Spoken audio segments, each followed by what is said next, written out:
গত সপ্তাহে বা এই সপ্তাহের শেষ দিকে ঢাকায় যানজটের নাকাল হননি এমন ঢাকাবাসী বোধহয় কমই রয়েছে। এবং জানা গেল যে এই যানজটের উৎপত্তি ঢাকায় নয়, শুরু হয়েছে গাজীপুরে। ঢাকার বুক চিরে ঢাকা ময়মনসিংহ যে রোড চলে গেছে সেখানে চলছে বেশ কিছু উন্নয়ন। বেশ ভালো কথা, কিন্তু উন্নয়ন করার জন্য যেসব নির্মাণ সামগ্রী সেসব ফেলে রাখা হয় রাস্তার উপরে, তৈরি হয় যানজট এবং ভোগান্তিতে পড়ে নগরবাসী। উন্নয়ন ভালো, কিন্তু ভোগান্তি কতটুকু গ্রহণযোগ্য, এসব নিয়ে আজ আমরা আলোচনা করব SSRM জনতন্ত্রে গণতন্ত্রে। আমি আনোয়ার সাদি আপনাদের সঙ্গে রয়েছি। আমাদের আমন্ত্রিত অতিথি গাজীপুর সিটি কর্পোরেশনের মেয়র জনাব অ্যাডভোকেট মোহাম্মদ জাহাঙ্গীর আলম, রয়েছেন শিক্ষাবিদ জনাব অধ্যক্ষ ইকবাল সিদ্দিকী এবং বাংলাদেশ প্রকৌশল বিশ্ববিদ্যালয় বুয়েটের পুরকৌশল বিভাগের অধ্যাপক ডক্টর শামসুল হক। আপনাদের সবাইকে স্বাগত জানাচ্ছি। আমি আলোচনা শুরু করতে চাই অধ্যাপক ডক্টর শামসুল হক আপনাকে দিয়ে। গাজীপুরের ভোগান্তি ঢাকায় এসে ঢাকার মানুষের দুঃখে রূপান্তরিত হলো, কেন হলো এটি? ধন্যবাদ আপনাকে। আজকের যে টক শোর যে ক্যাপশনটা নিয়েছেন, আমি বলবো আমরা বিআরটি বাস্তবায়ন করছি, যেটা কৌশলগত পরিকল্পনা পত্র, যেটাকে STP বলি, 2005-এ ছিল, সেটার রেসপেক্টে। তো আমি বলবো ওই রূপরেখার মধ্যে 2005 সালে কিন্তু এয়ারপোর্ট থেকে মতিঝিলকে টাচ করে হয় এটা চলে যাবে কেরানীগঞ্জে, অথবা এটা যাবে সদরঘাটে, এটাই ছিল প্রস্তাবনা। কিন্তু দুর্ভাগ্যজনক হলে সত্যি কোনো উৎসাহী মহল তারা দেখালো যে এয়ারপোর্টের থেকে যাত্রীটাকে কালেক্ট করে যদি আমরা গাজীপুর পর্যন্ত নিয়ে যেতে পারি, তাহলে এটা একটা ইন্টিগ্রেটেড সমন্বিত একটা প্রজেক্ট হবে। এবং সেইভাবে একটা ফিজিবিলিটি স্টাডি করে 2010-11 দিকে জমা দেওয়া হয় এবং অ্যাকর্ডিংলি এইটা এক্সটেনশন হিসাবে ADB ফান্ডে বাস্তবায়ন আরম্ভ হয়। আমি বলবো আসলে কেউ যদি সমীক্ষা ভালোভাবে করতো, আমাদের এখানে ফিজিবিলিটিটা এমন হয়ে গেছে, এটা একটা ফর্মালিটিস করতে হয়, কিন্তু ফিজিবিলিটি স্টাডির মধ্যে কিন্তু আজকে যে সমস্যাগুলি আমরা ফেস করছি সেগুলি কিন্তু চলে আসার কথা ছিল। কি, যেই করিডোরে এটা বিআরটি বাস্তবায়ন হবে, এটা একক করিডোর, তার বিকল্প কোনো নাই, এবং এই করিডোরটা দিয়ে ইন্টার ডিস্ট্রিক্টের মুভমেন্ট হয়, এটা একটা ন্যাশনাল হাইওয়ে। সো এখানে আমি বলবো জোড়াতালি দিয়ে এই প্রজেক্ট করার যারা উৎসাহী ছিলেন তারাই বেশি আগ্রহী ছিলেন। কিন্তু এটা সমীক্ষাটা যদি ভালোভাবে করা হতো, তাহলে দেখা যেত এই ধরনের ক্যাপটিভ অল্টারনেটিভ বিহীন করিডোরের মধ্যে বিআরটি একটা 2টা লেন নিয়ে নিবে, এইটা আসলে ফিজিবল হয় না। আমি সেই হিসাবে বলবো আজকে নির্মাণ করার জন্য যাদেরকে তাগাদা দেওয়া হচ্ছে তাদের হাতেও কিন্তু অপশন নাই, রাখবে কোথায় জিনিসপত্র? আপনার তো বিকল্প নাই, আপনি তো গাড়ি ডাইভার্ট করতে পারছেন না। যে কোনো আরবান সেটিং এ কনস্ট্রাকশন হতে গেলে উন্নয়ন যন্ত্রণা হবে, এটা পৃথিবীর সব জায়গায় আছে। কিন্তু আপনার যদি নেটওয়ার্কটা থাকে, তাহলে আপনি বলেন ভাই একটু ঘুরে যাও, বিকল্প এই ডাইভার্সন রোড নিলাম। কিন্তু আমাদের এই N3 ন্যাশনাল হাইওয়ে, যেটা ঢাকা ময়মনসিংহ কানেক্টিং, এইটার অল্টারনেটিভ নাই, নেটওয়ার্ক নাই, এটা একটা সোজা রাস্তা। তো সেখানে আমি যখন প্রকল্প বাস্তবায়ন করব, তার দুর্গতি কি হতে পারে সমীক্ষা রিপোর্টে এগুলি দেখা হয়নি। এবং আমি বলবো আপনার এই প্রোগ্রামের মাধ্যমে এখনো প্রজেক্ট সরকার নিচ্ছে, সমীক্ষা রিপোর্টটা করে যেই ধরনের রিপোর্ট দেওয়া হয় এটা একটা ফর্মালিটি, এটার কি চ্যালেঞ্জ হবে, বাস্তবায়নের কি কি ধরনের অসুবিধা হবে, এগুলিকে যদি নেওয়া হতো তাহলে আদৌ ফিজিবল হতো কিনা আমার সন্দেহ হয়। তো সেই হিসাবে আমি বলবো যে এখানে যে সমীক্ষার ভিত্তিতে এই প্রজেক্টটা নেওয়া হয়েছে, এই জিনিসগুলিকে ভালোভাবে অ্যাড্রেস করেনি, যেই কারণে উন্নয়ন যন্ত্রণাটা গত 10 বছর ধরে এই করিডোরে যারা আছেন, আমি বলবো মেয়র মহোদয় জনপ্রতিনিধি হিসাবে ডেফিনেটলি অত্যন্ত চাপের মধ্যে থাকবেন। কারণ মানুষ জানে উন্নয়নের যন্ত্রণা হবে, কিন্তু এত যন্ত্রণা কেন? তা এত যন্ত্রণার বিহাইন্ডে হলো এই করিডোরে কোনো রোড নেটওয়ার্ক নাই, আছে একটা রাস্তা, যার ফলে বিকল্প দেওয়া যাচ্ছে না।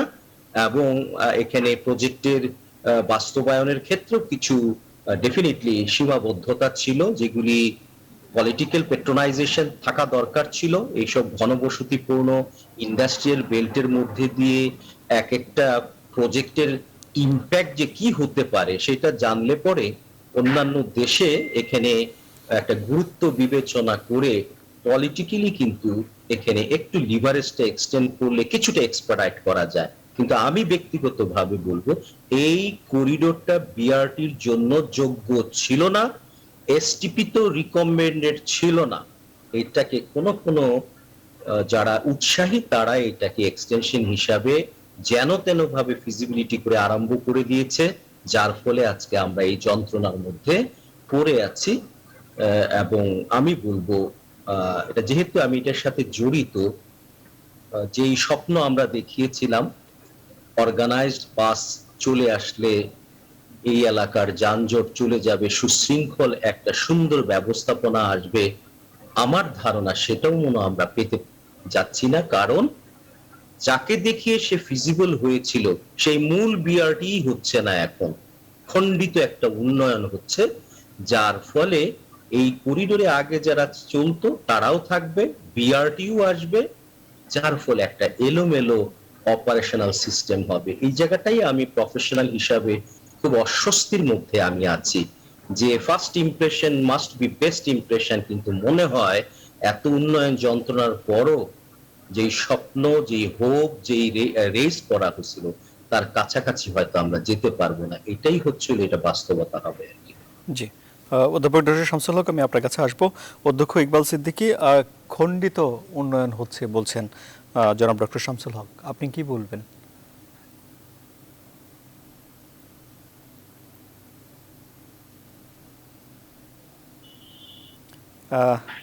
অধ্যক্ষ ইকবাল সিদ্দিকী, আশা করি আপনি আমাকে শুনতে পাচ্ছেন।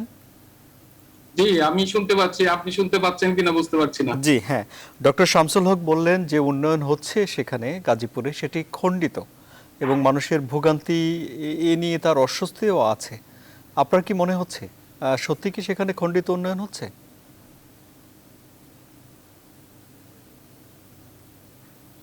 আপনাকে ধন্যবাদ। আমি আজকে এই নিউজ 24 এর আলোচনায় ডক্টর শামসুল হক এবং আমাদের গাজীপুর সিটির মাননীয় মেয়র জনাব জাহাঙ্গীর আলমের সঙ্গে প্রথমবারের মতো বসেছি, সেই জন্য তাদেরকেও স্বাগত জানাচ্ছি। শুরুতে যে কথাটা বলতে হয় যে মিস্টার জাহাঙ্গীর আলম মেয়র, তার সঙ্গে আমাদের রাজনৈতিক মত ভিন্নতা আছে, তাদের সাথে যাদেরই ভিন্নতা আছে, কিন্তু তার যে ছুটোছুটি তার নগরের মানুষদেরকে একটু স্বস্তি দেওয়ার জন্য, এটার প্রশংসা তার শত্রুরাও করেন। সেই দিক থেকে আমি মনে করি যে এটা আজকের আলোচনাটা নানান দিক থেকে দলমত নির্বিশেষে সবার জন্য একটা সুখবর নিয়ে আসতে পারে, সুবাতাস বই নিয়ে আসতে পারে। আলোচনা তো আমরা সবাই করি, ক্যালেন্ডারের দিন অনুযায়ী আজকে দিন সবচেয়ে বড়, রাত সবচেয়ে ছোট। কিন্তু এটা সত্য যে গাজীপুরের মানুষের জন্য যখন জয়দেবপুর থেকে ঢাকামুখী রওনা হয়, তাদের প্রতিদিনই দিনটা অনেক বড় করে নিয়ে যেতে হয়। কারণ 12 কিলোমিটার পথ যদি 8-9 ঘন্টা লেগে যায়, 5 ঘন্টার নিচে যদি কোনোভাবেই যাওয়া না যায়, এর জন্য আসলে মানুষ কাকে গালাগালি করবে, কাকে দায়ী করবে সেটাও মানুষ চেনে না, মানুষ জানে না।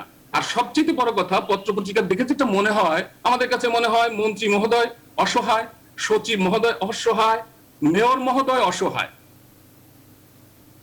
তবে সাধারণ মানুষ কোথায় যাবে? একবার ভেবে দেখুন কি পরিমাণ কাণ্ড জ্ঞানহীন হলে আমরা, আমার কাছে একটি পেপার কাটিং আছে, প্রথম আলো 2017 সনের 8 অক্টোবর, সেখানে শেষ লাইনটা হলো আগামী 20 সালের শুরুতে প্রকল্পের কাজ শেষ হবে বলে প্রকল্প পরিচালক আশা করছেন। 20 সালের শুরুতে শেষ হবে, এটা 2017 সালের পত্রিকার একটি কথা। আর গত কয়েকদিন আগে আমরা দেখলাম মেয়র মহোদয় নিজে বলেছেন প্রকাশ্যে, পত্রিকায় এসেছে দৈনিক সমকালে, যে পাইপের ব্যাস মাত্র 3 ফুট, যে ব্যাসের পাইপ দিয়ে পানি নেমে যাওয়ার, এইরকম পানি, রাস্তার পানি নেমে যাওয়ারই সুযোগ নেই, এবং ভুল নকশায় হাই ক্যাপাসিটি ড্রেন নির্মাণ করে ইঞ্জিনিয়ার এবং কর্মকর্তারা টাকা আত্মসাৎ করেছেন। এটা মেয়র মহোদয় বলেছেন কিনা আমি জানি না, কিন্তু পত্রিকা ছাপা হয়েছে, দৈনিক সমকাল, এই তো জাস্ট 2 দিন আগে এটা ছাপা হয়েছে দৈনিক সমকালের আপনার 19 জুন সংখ্যায়। তাহলে এই যখন পরিস্থিতি, তখন মানুষ কার কাছে যাবে আমরা এটা আসলে বুঝতে পারছি না। আমি যদি মানুষের কথা বুঝে থাকি, সেই দিনও আমাদের একজন সহকর্মী, একজন কলেজের শিক্ষক, তার ওয়াইফ, তার স্ত্রী ফেসবুকে স্ট্যাটাস দিয়েছে তার স্বামীর সাথে যোগাযোগ করতে পারছে না। সুতরাং কোনোভাবে যদি কেউ জানেন একটু খবর নেন। পরে জানা গেল যে সেই ভদ্রলোক বাসে আটকা পড়েছিলেন, তার মোবাইলের চার্জ শেষ হয়ে গেছে, রাত্রি 2টার সময় তিনি বাড়ি এসেছেন। তাহলে এই যে প্রতিটা মানুষ কি পরিমাণ উৎকণ্ঠায় থাকে, এই উৎকণ্ঠার কোনো সীমা পরিসীমা নাই। আর আমি সহজ ভাষায় বুঝি যে কাজটা হয়েছে, প্রথমত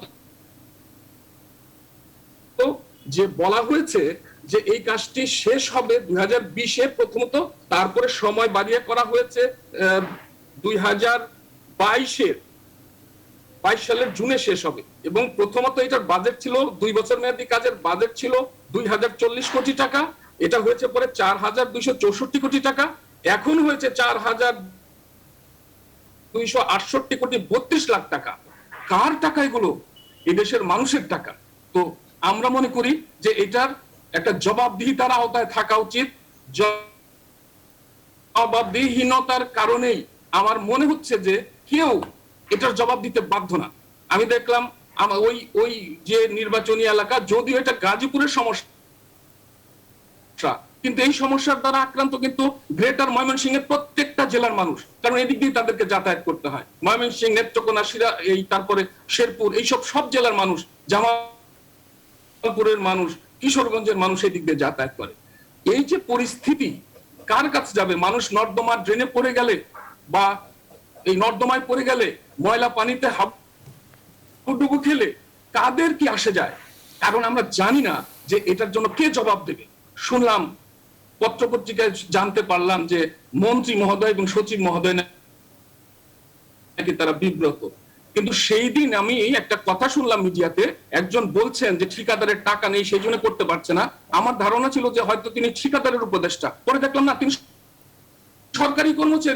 সরকারি কর্মচারী জবাবদিহি করছেন যে ঠিকাদারের টাকা নেই সেই জন্য তারা করতে পারছে না। আশ্চর্য লাগলো আমার কাছে। আমরা কথা শুনি, তারপর দেখা যাক।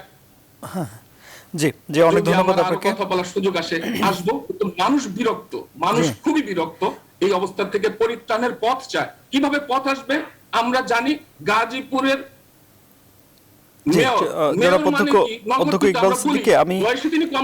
আমি আপনার কাছে আবারও আসবো। জনাব অ্যাডভোকেট মোহাম্মদ জাহাঙ্গীর আলম, অভিযোগ অনেক গুরুতর, কি বলবেন আপনি?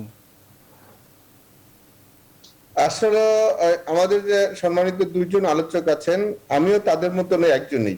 কারণ এখানে গালিটা শুধু আমার দিকে অনেক সময় এটা আসে, এই প্রজেক্টের কোন ধরনের লায়াবিলিটিস বা কোন ধরনের দায়িত্ব লিখিত বা মৌখিক আমার কাছে কিন্তু নেই। কিন্তু যখন মানুষ আমার এই শহর দিয়ে আসা যাওয়া করে, তখন কিন্তু প্রত্যেকটি নাগরিকই মেয়রের দিকে তীর ছড়ে, মেয়রকে নিয়ে সমালোচনা করে। এটা আমি প্রতিদিনই, আমারও বাসাটাই রাস্তার উপরেই, প্রতিদিনই এটি আমি ভুক্তভোগী। আমি আল্লাহর কাছে বলি যে আল্লাহ তুমি একটা পথ দেখাও। যেটা আমাদের যারা এই বিশেষজ্ঞ ছিলেন, যারা এখানে আলোচনায় আছেন, তারা বাস্তবটা অনেকটুকুই বলে দিয়েছেন, আমি এর বাহিরে না। কিন্তু আমার কথা হচ্ছে এটা সমাধানটা কি। প্রথমে বলেছে যে প্রজেক্ট যে তৈরি করেছে, যারা এটা ডিজাইনার, তারা আমাদের বাস্তবের সাথে তারা মিল রাখতে পারে নাই। জয়দেবপুর থেকে যে টঙ্গী বা উত্তরা পর্যন্ত এই ডিজাইনের রন্ধে রন্ধে রন্ধে এটার মধ্যে ভুল আছে। কিভাবে আছে এটা আমি যখন বাস্তবে যখন এটা আমি চলাফেরা করি প্রতিদিনই এই রাস্তা দিয়ে আমার 5, 7 বার 8 বার আসা যাওয়া হয়। আমি প্রত্যেকটি মোড়ে, প্রত্যেকটি জয়েন্টে, যেখানে 32টা ইউটার্ন আছে, 32টা ইউটার্ন আছে, যেখানে মাত্র একটি বাদ যাওয়ার জন্য 6টি বা 8টি ফ্লাইওভার করছে। তো এই যে একটি বাদ যদি এই ফ্লাইওভার দেওয়া যায়, তাহলে ময়মনসিংহ, রংপুর বা সিলেট বিভাগ বা রাজশাহী বিভাগের মানুষের যখন গাড়িটা আসবে সে কোথায় রাখবে? এই যে দুই পাশে 40টা রাস্তা, এই প্রজেক্টটা যখন যেটা আমাদের বিশেষজ্ঞ বলেছেন, ওনারা যেটা মহৎ উদ্যোগ নিয়ে যেটা প্রথম পর্যায়ে করেছিল, এটার মধ্যে 113টা যেগুলো আমাদের বাইপাস ছোট ছোট রোড ছিল, এই রোডটা করার কথা ছিল, সেই রোডগুলা করে 4 ফিট, 6 ফিট, 10 ফিট। একটা শহরের মধ্যে একটা হাইওয়ে রাস্তার মধ্যে কিন্তু 8 ফিট 6 ফিট রাস্তা দিয়ে গাড়ি চলতে পারে না। একটা ট্রাক হচ্ছে 9 ফিট কভারবেন, তাহলে এখানে 8 ফিট রাস্তা করলো কেন? একটা শহরের মধ্যে 16 কিলো রাস্তার মধ্যে কোথাও ইউটার্ন তারা রাখে নাই, তাহলে এই যে দুই পাশের মানুষ কিভাবে আসা যাওয়া করবে? তারা 6টা টার্মিনাল করেছে রোডের মাঝখানে, দুই পাশের মানুষগুলো কিভাবে আসা যাওয়া করবে সেটার কোনো তারা সুনির্দিষ্ট কোনোভাবে কিছু রাখে নাই। যেখানে ঢাকা রাজধানীর সাথে আমাদের 4টা বিভাগের মানুষ বা 3টা বিভাগের মানুষ চলাফেরা করবে, আমাদের এখানে আমাদের নগরে 2800 ফ্যাক্টরি আছে, নগরের বাহিরের ডিস্ট্রিক্টে আরো প্রায় 1700-1800 ফ্যাক্টরি আছে, প্রায় 5 থেকে 5,500 ইন্ডাস্ট্রি আছে। এখানে আমার 25 লক্ষ লোক ওয়ার্কার আছে এবং ঢাকার সাথে আমাদের প্রতিদিন যোগাযোগ। সেই জায়গায় এত বড় একটা ভুল করলো। আপনি দেখেন আমাদের এই 19 বা 20 কিলো রাস্তার মধ্যে 4300 কোটি টাকা ব্যয় নিল, অথচ আমাদের কিন্তু পাশে দিয়ে একটা রেল লাইন ছিল, সেইখানে তারা 16 কিলো রাস্তার জন্য মাত্র 33 কোটি টাকা আমাদের জায়গা দিল। তাহলে একই রাস্তার মধ্যে তারা এখানে 4300 কোটি টাকা প্রজেক্ট নিল, আবার আমাদের যেটা একটা সিটি কর্পোরেশন করার জন্য দিল সেটা দিল 33 কোটি টাকা, মানে পার কিলো 1.5 কোটি থেকে 2 কোটি টাকা। এই অদ্ভুত এখানে যে আমাদের যারা আছেন, এবং আমি এখন দেখেছি এবং আমি গত নির্বাচনের পরে আমি কিন্তু এই প্রজেক্টের পিডি এবং যারা এই প্রজেক্টের যারা কনসার্নেড তাদের সাথে আমি বসছিলাম। অত্যন্ত দুঃখ হলো বলতে হয়, কনসার্নেড যারা ছিল, যারা এটা দেখভাল করবে, তারা আমাকে বলে 2023 সালে আবার নতুন করে করবেন। বাংলাদেশের মানুষের লোনের টাকা সরকার কিস্তি আকারে কিন্তু পরিশোধ করবে, কিন্তু তারা যখন বলে এটা আবার 2023 সালে আবার নতুন করে দেখবেন। দুই সাইডে 12 লক্ষ মানুষ, কিভাবে পানিটা পাচিং হবে সেটা তারা দেখে না। আমি বলছি, তাদেরকে অনুরোধ করেছি, দেখেন এটা কিন্তু ইউনিয়ন পরিষদ ছিল, পৌরসভা, এখানে আমাদের পরিকল্পিত শহর না, গ্রামের মানুষ। এখানে এলোপাথারি ইন্ডাস্ট্রি হয়েছে, বাড়িঘর হয়েছে, কিন্তু তাদের পানিটা কিভাবে সরাবো? আমরা যেহেতু ভোট করি, আমাদের অপোজিট পার্টি আছে, সমালোচনার জ্বর উঠে, অন্তত দয়া করে মানুষকে অন্তত চলার পথটা দেন। যেটা মাননীয় প্রধানমন্ত্রী এত কষ্ট করে এত সময় নিয়ে একটি প্রজেক্ট তৈরি করার জন্য এই বিদেশ থেকে অর্থ দিয়েছেন। যোগাযোগ মন্ত্রী এটা আগে অনেকবার আসতেন, উনি অনেকবার বলেছেন এটা সমাধান করতে, কিন্তু যিনি মন্ত্রী তিনি তো ইঞ্জিনিয়ার না। যারা ইঞ্জিনিয়ার এবং যারা এটার বিশেষজ্ঞ, তাদের দায়িত্ব ছিল এইসব এলাকার মানুষের জনগণের কি অবস্থা, তারা কি অবস্থায় আছে, এটা কিভাবে সমাধান করা যায় সেই জিনিসটা আলোচনা করা। তাহলে আমাদের এখানে আমি যতটুকু জানি, আমি মেয়র এবং আমাদের 76 জন কাউন্সিলর আছে, এখন 4 জন পার্লামেন্ট মেম্বার আছে, 2 জন মন্ত্রী আছে, কিন্তু কারোর সাথেই এই প্রজেক্টটা নিয়ে সরাসরি বসে নাই বা লাইটিং করে নাই। আর দ্বিতীয় কথা হচ্ছে, আপনি দেখবেন তারা টেন্ডার করছে আন্তর্জাতিক মানের রেট, মানে অর্থ বা ডলার, কিন্তু তারা এইখানে এই রাস্তার মধ্যে 3 ফিট ফুটপাথ রেখেছে, যেখানে প্রায় 12 লক্ষ আমার ওয়ার্কার দুই সাইড থেকে এই পাশের থেকে সেই পাশে যাবে। তাহলে 3 ফিট দিয়ে মানুষ কিভাবে ফুটপাথ পার হবে? তখন তো সেই লোকটা আবার এই রাস্তার মধ্যেই নামবে। যখন রাস্তার মধ্যে নামবে, হয় মানুষ এখানে আহত হবে অথবা তার নিহত হবে, কিন্তু এই মানুষের জীবন তো এটা। একটা রোডস এন্ড হাইওয়ের উপরে 3 ফুট ফুটপাথ হতে পারে না পৃথিবীর কোন দেশে। তাহলে যারা এটা বিশেষজ্ঞ ছিল, যারা এটা ডিজাইনার ছিল, যারা এটা এখানে বাস্তবমুখী অবস্থান নিয়ে তারা সেই কাজটি করলো, প্রত্যেকবার আমরা করছি হালকা করে তারা এখানে কন্ট্রাক্টরের পক্ষে নিয়ে বলে এটা 30% লেস দেওয়া হয়েছে। এটা বিনয়ের সাথে আমি বলছি, আমাদের এখানে বুয়েটের যারা ইচ্ছেন, যারা অনেক বড় বড় প্রজেক্ট করেছেন, যে জায়গায় যদি 2000 কোটি টাকার প্রজেক্ট যদি 30% লেস দেওয়া হয়, তাহলে সেটা 1400 কোটি টাকা হয়। সেই কাজটা কিভাবে 43 কোটি টাকা হয়েছে? আমার যেখানে 113টা রাস্তা, সেখানে কোনো রাস্তা প্রশস্ত করে নাই, সেগুলো রাস্তাতে অর্ধেক রাস্তা করেছে, বাকিগুলো তারা এখানে জবাব দিতে আসে নাই। আমার যে ড্রেনের ব্যবস্থা করেছে, আমি তাদেরকে অনুরোধ করেছিলাম, আমি বলছি অন্তত ড্রেনটা, আমার ড্রেন অন্তত 2 সাইডের পানিটাতে বের করতে পারি। অসত্যের মধ্যে কিন্তু তাদের পিছিয়ে পিছিয়ে ঘুরছি, কিন্তু তারা কোনোভাবে এটা কার্যকর করে নাই। গত পরশুদিন মাননীয় প্রধানমন্ত্রী বলার পরে কিন্তু তারা কাজটা বলছে, মাননীয় যোগাযোগ মন্ত্রী পরে বলার পরে কিন্তু তারা আসছে। কিন্তু কেন? এইখানে তো আসার দরকার ছিল না। এখানে সিটি কর্পোরেশনটা আমাদের যদি সমন্বয় করার জন্য আমাদেরকে বলতো, যদি তোমরা সমন্বয় করো তাহলে তো যেটা ভুল আছে সেটা আমরা সংশোধন করতে পারবো। এটা কোরআন বা হাদিস না, এটা মানুষের জন্য রোড, মানুষ এখানে চলাচল করবে। একটা হচ্ছে আমাদের শহরের মানুষ, দ্বিতীয় হচ্ছে আমাদের বিভাগীয় মানুষ। একটা রাজধানীতে ঢুকতে গেলে তো এই 12 মিনিটের জায়গা তো ঘন্টার পর ঘন্টা যাবে না। আমি এই জন্য বলেছি, যদি এই রাস্তা 2022 সালে শেষ হয়, 2023 সালে তো মানুষের মধ্যে আবার কষ্ট আসবে, তখন তো মানুষ এই শহরটা অন্য শহরে যেতে পারবে না। যেহেতু এখানে আপনি বাড়িঘর, ইন্ডাস্ট্রি সবকিছু পারমিশন দিচ্ছেন, সেই জিনিসটা যদি সমন্বয় না হয় তাহলে সবারই কষ্ট হবে। কারণ আজকে হয়তো আপনারা প্রকাশ্যে জানছেন, কিন্তু আমি 2 থেকে 2.5 বছর কিন্তু আমি গোপনে গোপনে সবার কাছে হেঁটেছি। আমি অনেকদেরকে অনুরোধ করেছিলাম, কিন্তু আমি এখানে জোর দিয়ে বলছি, আমার হয়তো বা ক্ষতি হবে, তাতে কিছু আসে যায় না, কিন্তু এখানে পিডি এবং ডিজাইনার, ইঞ্জিনিয়ার তাদের ভুলের খেসারত এই লক্ষ লক্ষ মানুষ দিচ্ছে। মানুষ রাজনীতি বা পার্টি নিয়ে সমালোচনা করতে পারবে, এটা তাদের ব্যক্তিগত, আমাদের দেশে অনেক সময় হয়, আমরা কাজ করতে গিয়ে গালি খাই, তাতে কিছু আসে যায় না, কিন্তু মানুষের কল্যাণের যদি হয় তাহলে কিন্তু সবার জন্য এটা ভালো হবে। সেই হিসাবে আমি এখানে, যিনি আমাদের সম্মানিত বুয়েটের উনি আছেন, উনি যদি একটু জোর দেন, এটা যারা ডিজাইনটা পরবর্তীতে যারা দেখভাল করেছে, এটা যদি সংশোধন করে দেয় তাহলে সম্ভব। আমি চ্যালেঞ্জ দিয়ে বলতে পারবো, এটা 10 মাসে রাস্তা করে দেওয়া যাবে, 10 মাস অথবা 12 মাসে এই রাস্তা শেষ করা যাবে। কারণ এটা কোনো আলাদিনের চেরাক না, ইট পাথর জনাব বা অ্যাডভোকেট বালি, মোহাম্মদ এটা জাহাঙ্গীর আলম, আমাদের একটা বিরতির সময় হলো। এখন এই নির্মাণ কাজের এই পর্যায়ে এসে সংশোধনের সুযোগ সত্যিই আছে কিনা, এই বিষয়ে বিরতির পর আমরা জানবো। আমাদের সঙ্গে থাকুন সুপ্রিয় দর্শক।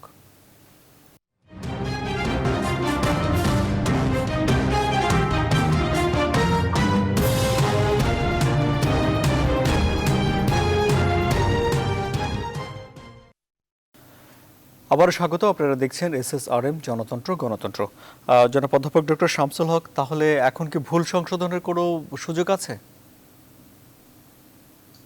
আমি বলবো যেহেতু একটা প্রজেক্ট কিন্তু বাস্তবায়নের আগেই কিন্তু এই প্ল্যানিং এর ইস্যুগুলি এবং স্থানীয় লোকজনের যে ভয়েস এন্ড চয়েস, এগুলি কিন্তু নিয়ে নিতে হয়। এটা একটা সায়েন্স। কেন পরবর্তীতে টেন্ডারে চলে গেলে, টেন্ডার একটা দলিল, এটা একটা লিগ্যাল ডকুমেন্ট, কতগুলি শর্ত সাপেক্ষে একজন কন্ট্রাক্টরকে ডাকিয়ে নিয়ে আসে, এই হলো তোমার কাজ। একইভাবে তার একটা কনসালটেন্ট থাকে যে ডিজাইনটা করবে, ডিজাইন কি কি করতে হবে, কি কি বিষয় তাকে দেখতে হবে, সেগুলির উপরেই কিন্তু সে টাকাটা চায়। যখন কনসালটেন্ট নিয়োগ হয়ে যায় তখনও সুযোগ থাকে যে ভাই আমার অবজেক্টিভ হলো বিআরটি করা এবং এই করিডোরের অন্যান্য চাহিদাগুলিকে তোমাকে কিন্তু ক্যাপচার করতে হবে, করে সমন্বিত তুমি ডিজাইন করবা। অনেক সময় কনসালটেন্টরাও ফাঁকি দেয় এবং বাস্তবায়নের সময় কন্ট্রাক্টর যেই ড্রয়িং পায় সেইভাবে কিন্তু সে কাজ করার চেষ্টা করে। এখন যেই পর্যায়ে আছে, আমি ব্যক্তিগতভাবে প্রজেক্টের ফ্রেমওয়ার্ক অনুযায়ী বলছি কথাটা, এটার সুযোগ নাই বললেই চলে। ডেফিনেটলি আমাদের মাননীয় মেয়র মহোদয় যেটা বলেছেন, এটা বাইবেল না। মানুষের যদি সুযোগ সৃষ্টি করার জন্যই উন্নয়ন হয়ে থাকে, তাহলে অবশ্যই ত্রুটি থাকলে ত্রুটিটাকে কারেক্ট করতে হবে। কিন্তু সমস্যাটা হয়ে যায়, কন্ট্রাক্টরও কিছু বলবে না, কনসালটেন্টও বলবে না, কারণ খরচ বেড়ে গেলে সে পাবে, তাকে দিতেই হবে খরচটা।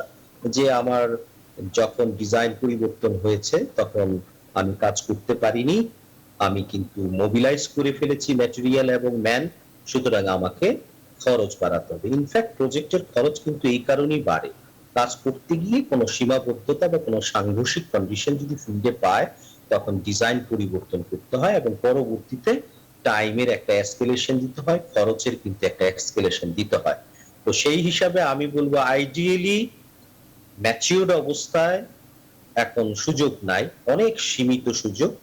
তারপরেও যদি করতে হয়, ডেফিনেটলি সরকারের উন্নয়ন, সরকার যদি চায় পারবে, কিন্তু এটার জন্য খরচ অনেক বেড়ে যাবে এই জায়গাটার মধ্যে।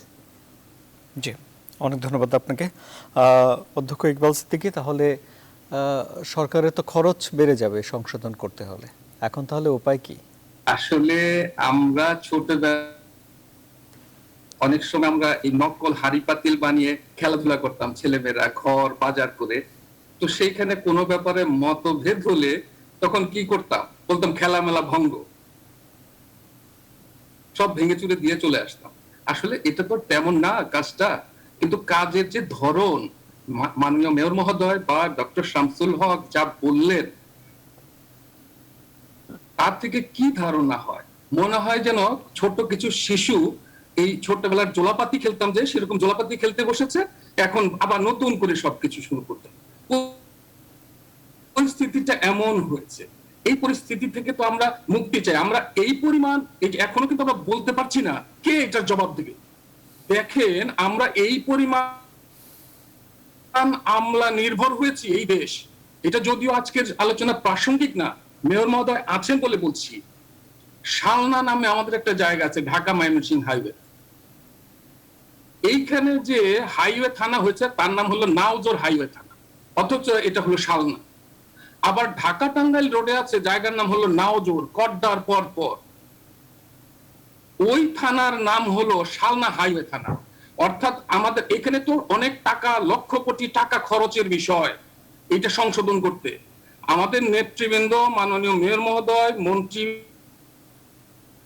মাননীয় মন্ত্রী মহোদয়, তারা এতদিনে এই থানার নামটাই সংশোধন করাতে পারেন নাই। আমরা বুঝতে পারছি না আসলে ক্ষমতাটা কার হাতে, কোথায়। আমাদের জয়দেবপুর রেল স্টেশন হলো গাজীপুর শহরে, জয়দেবপুর বাজার হলো রেল স্টেশনের সাথে, আর জয়দেবপুর থানা হলো জয়দেবপুর রেল স্টেশন থেকে 22 কিলোমিটার দূরে আমার বাড়ির কাছে, কোটাপাড়া, ময়মনসিংহের কাছাকাছি। অর্থাৎ আমরা এরকম একটা জটিলতার মধ্যে আছি, যেখানে স্বাভাবিক হাইওয়ে থানা বা ফাঁড়ির নাম ভুলবশত হয়তো তারা এক মৌজার নাম আরেক মৌজায় দিয়ে লিখে দিয়েছে, সেটা এত বছরের সংশোধন হচ্ছে না, করতে পারছে না কেউ। হয়নি মানে আমরা বুঝতে পারছি করতে পারছে না। সেখানে আমরা আশা করব যে এই রাস্তাটি এইভাবে সংশোধন হবে, হলে তো ভালোই হয়। আমরা যে আলোচনা করছি, ছেলে যখন দৌড়ানো শুরু করেছে তখন আমরা আলোচনা করছি ছেলেটার জন্মের সময় এই টিকা দেওয়া দরকার ছিল, ভুল হয়েছে, পোলিও টিকা আবার নতুন করে শুরু করতে। মানুষ আমাদের নিয়ে এই যে আলোচনা করছি, এই আলোচনা থেকে তেমন কিছু পাবে না। আমাদের প্রতি বিরক্ত হবে মানুষ, এমনিতেই রাজনীতির প্রতি মানুষ বিরক্ত। রাজনৈতিক নেতাদেরকে নানান ভাবে রাজনীতিকে মানুষের কাছে নিন্দনীয় হিসেবে উপস্থাপন করা হয়েছে। তারপর যখন আমরা এই সব বিষয়ে আজকে কথা বলছি, এটা টেলিভিশনের চাইতে উচিত হলো আমি মাননীয় মেয়র মহোদয়কে অনুরোধ করব যে সবাইকে ডেকে নিয়ে খুব দ্রুত এটা বসলে তো সমাধান হবেই। আপনার কাউন্সিলর আছেন, আমরা জানি গাজীপুরে আপনি যদিও তরুণ নেতা, কিন্তু আপনার হাত একেবারে রাষ্ট্রের সর্বোচ্চ পর্যায় পর্যন্ত প্রসারিত। মানুষ আপনার কাছে অনেক কিছু আশা করছে। আমি শুরুতেই যেটা বলেছিলাম, রাজনৈতিকভাবে আপনার সাথে অনেকেই হয়তো ভিন্নমত পোষণ করবেন, কিন্তু গাজীপুরের মহানগরের উন্নয়নের ব্যাপারে আপনার যে দৌড়ঝাঁপ, আপনার আন্তরিকতা, সেটা মানুষের কাছে প্রমাণিত। মানুষ বিশ্বাস করতে শুরু করেছে, হ্যাঁ, গাজীপুরের এবার কোনো না কোনো পরিবর্তন আসবে। এই বিশ্বাস, এই আস্থাকে মর্যাদা দিতে হলে আসলে রাষ্ট্রের সর্বোচ্চ পর্যায় পর্যন্ত আলোচনা ছাড়া এটা সমাধান করা সম্ভব না। আর আমি সেই দিন আমাকে এক ভদ্রলোক বলছিলেন যে আমার মেয়েটা সন্তান সম্ভব, ভয় পাচ্ছি এই রাস্তা দিয়ে ঢাকায় মেডিকেল কলেজ হাসপাতালে তাকে, হলি ক্রিসেন্ট হাসপাতালে তাকে নেওয়া হবে, আমি ভয় পাচ্ছি এদিক দিয়ে কিভাবে নিয়ে যাব, আমার মেয়েটা রাস্তায় সন্তান প্রসব হয়ে যায় কিনা। মানুষের এই যে আতঙ্ক, এই আতঙ্ক থেকে রক্ষা করার দায়িত্ব হলো আমাদের, যারা জনপ্রতিনিধি হিসেবে দায়িত্ব পালন করছেন। এইখানে যেহেতু আমরা মেয়র মহোদয়কে পেয়েছি, তাকে বলা ছাড়া তো আমাদের আর কিছু করার নাই। মানুষ যারা শুনছেন আমাদের এই আলোচনাটা, অনেকেই আমাদেরকে কিন্তু বলবেন যে ভাই এখন কেন আপনারা এই আলোচনা করছেন, এর জবাব কিন্তু আমরা দিতে পারবো না। আশা করি আমরা এর জবাব পাবো। দেখি আমাদের মেয়র জনাব অ্যাডভোকেট মোহাম্মদ জাহাঙ্গীর আলম কি বলেন। তাহলে গাজীপুরের কারণে ঢাকার মানুষের দুঃখ কি বাড়তেই থাকবে? আসলে আপনারা আইনের যে আমাদের অনেকগুলো বিধি আছে, নিয়ম আছে। সিটি কর্পোরেশন, আমি একটা জিনিস বলি, আমরা তো অনেক সময় বুঝে না বুঝে নির্বাচনে আসছি। এখানে রোডসের যে সব যোগাযোগ ব্যবস্থার যেটা জিনিস আছে, রোডসের এটা তাদের সচিব আছে, তাদের সব ডিপার্টমেন্ট আছে, তাদের কাছে কিন্তু এটা নিয়ন্ত্রণ। ইলেকট্রিসিটি আছে, এটা দেখবেন ইলেকট্রিক ওইটা যে মন্ত্রণালয় আছে তাদের নিয়ন্ত্রণ। ভূমি যেখানে আছে ওটা তাদের নিয়ন্ত্রণে। আমাদের সিটি কর্পোরেশন হচ্ছে কাজ হচ্ছে এখন ময়লা আর মশা দৌড়ানো। এখন দূর থেকে অনেক কিছু বোঝা যায় বা বলা যায়, বাস্তবের কাজটা যখন করতে চাই প্রত্যেকটি ডিপার্টমেন্ট সেপারেট। অনেক সময় বলে ওইটা হচ্ছে সেন্ট্রাল গভর্নমেন্টের, আমাদেরটা হচ্ছে লোকাল গভর্নমেন্টের। আমরা অনেক সময় গেলে অনেক জায়গায় হতাশ হয়ে চলে আসি, পদের কারণে, অবস্থার কারণে। নাগরিকরা আমাদেরকে একটা কারণে বুঝে ভোট দিয়েছে, বাস্তবের সাথে কিন্তু সেই ভোটের সাথে অনেক সময় মিল আসে না, কিন্তু তারপরে তো সমাধান করতে হবে। সেই জন্য আমি বলেছি আসেন আমরা সমাধান করি। এটা কিন্তু আমার কোনো লাইবিলিটিস এর মধ্যে, সেখানে কিন্তু আমার মানে লিখিত বা বলার কিন্তু কোথাও এখানে আমার এখতিয়ার নাই। কিন্তু এই যে আজকেও যে আলোচনা করছি, হয়তোবা যারা এটা ভুল করেছে তারা আমার বিরুদ্ধে অনেক ধরনের ষড়যন্ত্র করবে, তাতে কিছু আসে যায় না, যেহেতু আমরা জনগণের জন্য নেমেছি। মৃত্যু হতে পারে, ভালো কিছু হতে পারে, খারাপ কিছু হতে পারে, আমি একটা সমাধান করতে চাই। আমি সব পক্ষকেই বলছি আসেন আমরা বসি, সরজমিনে দেখে সমাধানটা যতটুকু করা যায়। এখন তারা বলছে 60% বা 65% কাজ হয়েছে। এইখান তো যদি আমরা একটা সমাধান করতে পারি, মানুষের অন্তত কিছু হলো মানুষের উপকার হবে। না হলে ভবিষ্যৎ জন্য একটা শহর করতে গিয়ে ইচ্ছা করলে শহর করা যাবে না, ইচ্ছা করলেই শহর করা যাবে না। কারণ এখানে সব জমির মালিক হচ্ছে মালিকানা, যার 1 কাঠা আছে সেখানে মালিক, যার 10 কাঠা আছে সে মালিক। সিদ্ধান্ত নেওয়াটা এখানে বড় কঠিন কাজ। সমালোচনাটা খুব সহজে করা যাবে, কিন্তু সিদ্ধান্ত নিয়ে সবাইকে নিয়ে কাজটা করা খুব কঠিন কাজ। আমি যেহেতু সবার সাথে একটা যোগাযোগ রাখি, আমাদের এখানে অপোজিট পার্টি আছে, যারা যেই মতের হোক না কেন, আমি আমার শহরের স্বার্থে, মানুষের স্বার্থে সবার সাথে আলোচনা করে এই কাজগুলো সমাধান করতে চাই। এখনো সম্ভব, সম্ভব না বলে কিছু নাই, এখানে এখনো সম্ভব যদি ওনারা বসে। আমি অনুরোধ করব আমাদের যারা ডিজাইনের মধ্যে ছিল, এখানে যারা কনসালটেন্ট আছে তাদের, এবং আমাদের যারা পিডি, কেন আমি বলছি পিডির নিয়ন্ত্রণে, পিডি ইচ্ছা করলে ঠিকাদারে বিল দিতে পারে, ইচ্ছা করলে সে নাও দিতে পারে, ইচ্ছা করলে সে কাজটা বাতিলও করতে পারে। তার 10%, ঠিকাদারের কিন্তু 10% সিকিউরিটি এখানে জমা থাকে। ঠিকাদার যদি প্রতিদিন, প্রতি রাত্র এবং দিনও, এবং সপ্তাহ, মাস, বছর এর ভিতরে যে প্রতিদিনের কাজটা না বুঝাই দেয়, তাহলে কিন্তু পিডি এবং তার অধীনস্থ যেসব ইঞ্জিনিয়ার আছে তাকে কিন্তু জবাবদিহিতে আনতে পারে। আমিও সিটি কর্পোরেশন কাজ করায় 8টা প্রজেক্ট বাতিল করে নতুন করে দিয়েছি। আমাদের 12 জন ঠিকাদার অনিয়ম ছিল, তাদেরকে আমি ক্লোজ করেছি। তাদের 10% যে জমা ছিল সেটা আমি আবার সিটি কর্পোরেশনে এগিয়ে নিয়ে আসছি। পারা যায় না, কিন্তু সেখানে দায়িত্বশীল ভাবে মানবিক হতে হবে। এই দেশটা সবার, আমাদের সবার। যদি এই দেশপ্রেমটা থাকে, এখানে তো বললাম পৃথিবীর মধ্যে সবচেয়ে ব্যয়বহুল অর্থ দিয়েছিল সরকার, মাননীয় প্রধানমন্ত্রী এবং যোগাযোগ মন্ত্রী ব্যবস্থা করে দিয়েছিল, কিন্তু আমরা তো সেই সুফলটা কিন্তু ধরে রাখতে পারি নাই। যারা এত কিছু করলো কিন্তু তারা আজকে সমালোচনার দিকে যাচ্ছে। ঠিক আমি মনে করি এই মুহূর্তে আমাদের সময় আছে খুব দ্রুত। আজকে হয়তো বা বৃষ্টি হচ্ছে, পানি হবে, আমাদের দেশে বৃষ্টি হয়, পানি হয়, এই পানির সিজনে মানুষের একটু কষ্ট হয়, এটা সবারই হয়। আমরা গরিব ধনী যে যে অবস্থায় আছি সবারই কিন্তু কষ্ট হয়, পৃথিবীর অনেক দেশেই হচ্ছে। এখন যদি এটা আমরা সমাধান করতে পারি, তাহলে আমাদের ঢাকার সাথে মানুষ খুব দ্রুত যাবে। না হলে ভবিষ্যতে ইচ্ছে আরো বড়, এটা যে টাকা দিয়ে তৈরি করছে তার চেয়ে বেশি টাকা লাগবে এটা আবার ভাঙতে। তখন দুই পাশে বাড়িঘর হয়ে যাচ্ছে, কিন্তু হাজার হাজার বাড়িঘর, দোকানপাট কিন্তু এখানে মানুষ তৈরি করে নিচ্ছে, কেউ কাউকে মানছে না। নাগরিকরা আমাদের টঙ্গী থেকে জয়দেবপুর পর্যন্ত মাত্র একজন বিল্ডিং এ তার প্ল্যান ঠিক আছে, বাকি সবাই যার যার মতন করে প্ল্যান নিয়েছে। নাগরিকরা কিন্তু অনেক সময় বুঝতে চায় না। এই কারণে বুঝার জন্য আমরা মনে করি আমাদের এখানে সময় আছে, যেহেতু সরকারের প্রধান সবাই এখন জেনেছে, সবাই বুঝার চেষ্টা করছে, নাগরিকরাও বুঝতেছে এই রাস্তা যদি না হয় তাহলে সবার কষ্ট হবে। সেজন্য আমি সব পক্ষকে অনুরোধ করব, আমরা বসি, আমরা একটা সমাধানের পথ তৈরি করি। আমাদের যে, আমি আবারও বলছি, যারা এটা পিডি এবং ডিজাইনার আছেন তারা একটু মানবিক হন, মানবিক হলে মানুষের কষ্ট থেকে মানুষ মুক্তি পাবে। অনেক অনেক ধন্যবাদ মেয়র অ্যাডভোকেট মোহাম্মদ জাহাঙ্গীর আলম। সত্যি এটি কষ্টের যে গাজীপুরে জ্যাম শুরু হবে এবং ঢাকার মহাখালী পর্যন্ত জ্যাম থাকবে, এটি মানা যায় না। সবাইকে অনেক ধন্যবাদ আমাদের আজকের এই অনুষ্ঠান দেখার জন্য। আরও খবর ও বিশ্লেষণ জানতে আপনারা ভিজিট করুন www.news24bd.tv। সবাইকে সঙ্গে থাকায় ধন্যবাদ।